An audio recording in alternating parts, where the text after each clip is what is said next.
وبنات شلونكم؟ اليوم جيتكم بطبخة جديدة اللي هي المقلوبة البغدادية.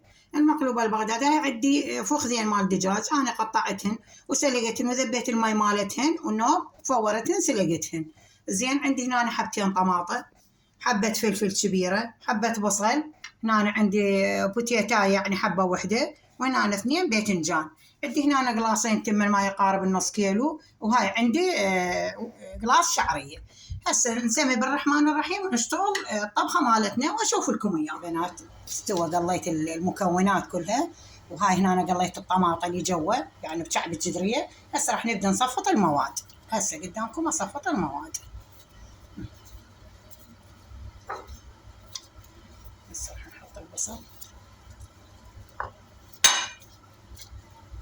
والفلفل هنا همينه. راح نحط الباذنجان كلها نصفطها هنا، وهاي البوتيتو.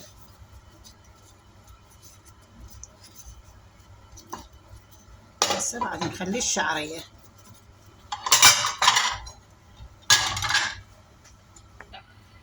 وهاي الشعرية بالأخير أنا مقليتها يعني محمرتها.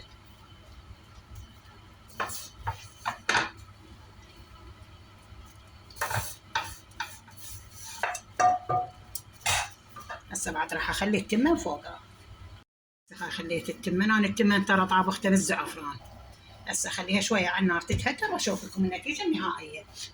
النتيجة النهائية حبايب قلبي، هاي استوت المقلوبة مالتنا، استوت.